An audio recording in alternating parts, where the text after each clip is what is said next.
Good evening, SkyDivas.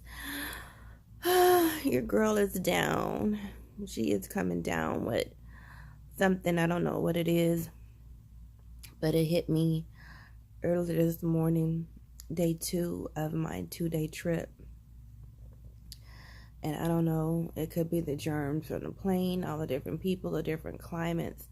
We had some technical difficulties with one of our planes. It was hot in the back where I sit, but it was cold up front.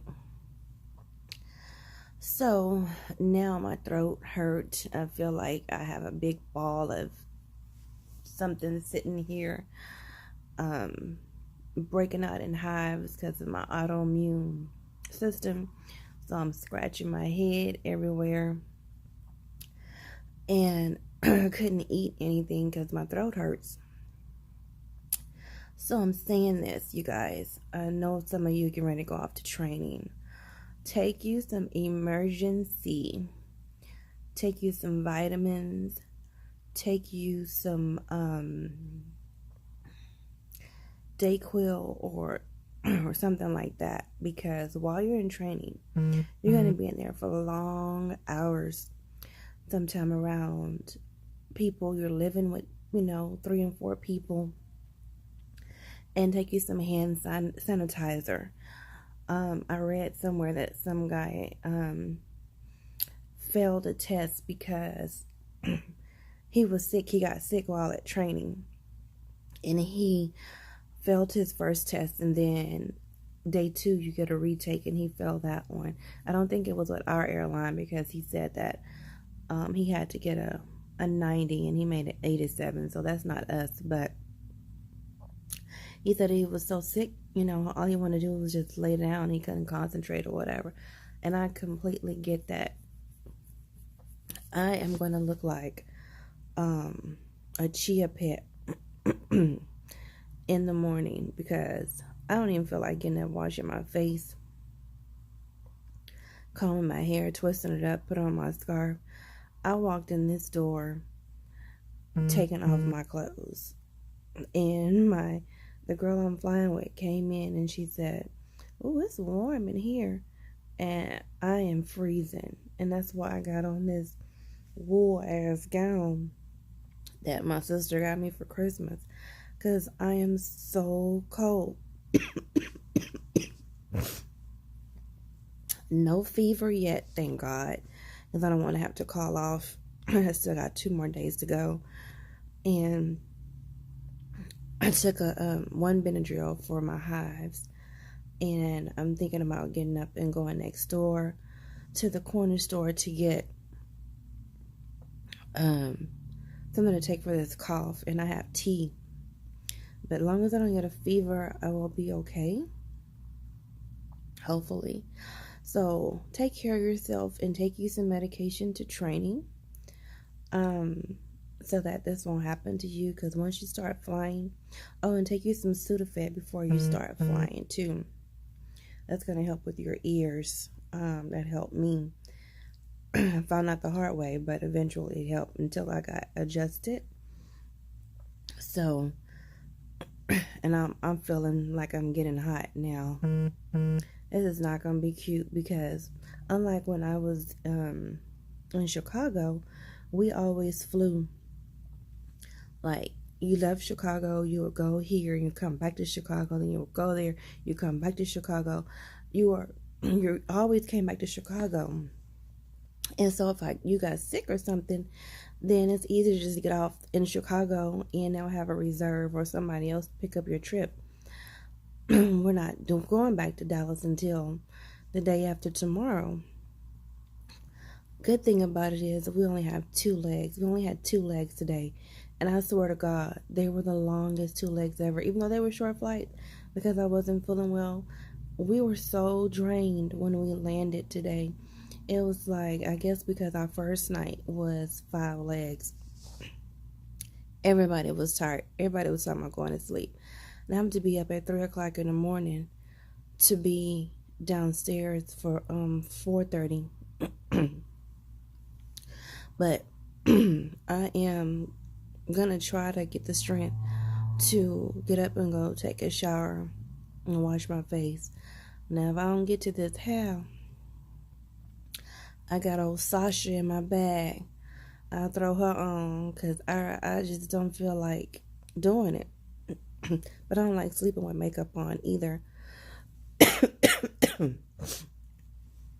So, oh Lord, pray for me that I make it through these 2 days.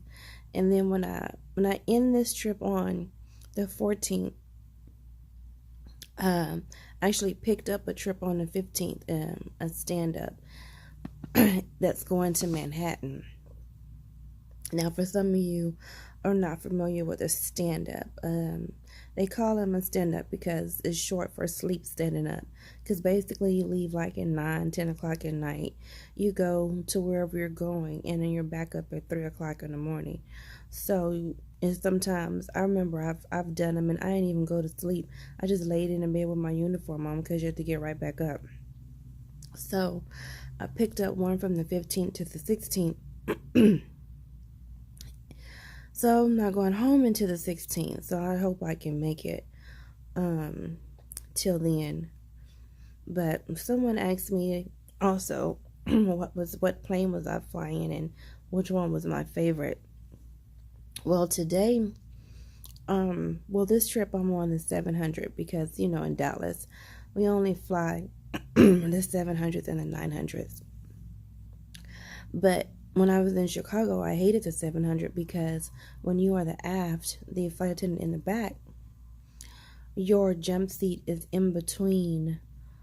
It's in front of the lavatory door, and it's in the middle of the passengers that's sitting on the last row, I believe it's row 23, and you're dead smack in between them. So if they're big guys or big women in those last two seats on the aisle, y'all are actually like touching shoulders, seriously.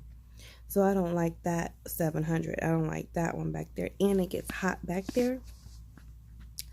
So but these Dallas 700s are different. They actually have like a space. They're in the same location in front of the lab door, but there's actually like a little space between you and the passenger, so it's kind of like behind the last row. So that's a little better. I feel like I've got this thing in my nose. So that's a little better. So I actually like this 700, and it's more galley space, more containers and stuff like that for you to organize your stuff better. So I kind of like this one. I haven't been on a 900 yet in in Dallas. We don't fly 200s in Dallas, but if I was to pick up a trip out of Houston, I could pick up a 709 or a 200 in Houston. I don't believe Houston has ERJs. My favorite of all of them is the ERJ, only because you have a lot of space. You have your galley in the back, and aft has a galley in the back, and the forward has a galley. And so you don't have to be on top of each other. You have your space to work. So I like that one. The turbulence is bad on the ERJ though, but at least you have your area to sit in. The thing about the galley in the back though is that your jump seat, of course, is back there, but so is the lavatory. So even when you have like your downtime and you can sit down, your jump seat is right next to the lavatory door, and people are always coming back to use the restroom, opening that door right by you. The 200 is fine. I don't have any complaints. I remember when I was in training, and they took us on a tour to see the aircrafts, and we finally got to see, get on an actual plane and not the simulator. And I saw that 200 jump seat, and I was like, yeah, this is not gonna work for me. All I kept thinking about was, this butt is not going to be able to fit in that seat. And if I cannot pass this jump seat fit test, I'm not going to get this job. But I was looking side-eye at that jump seat. Because, I'm a woman in curves, I'm thick like this, not like that, So, yeah, I'm thick like this, not like that. So I was like, yeah, how this gonna work? But I got my butt up in there. I sucked it in and I set my butt up in there.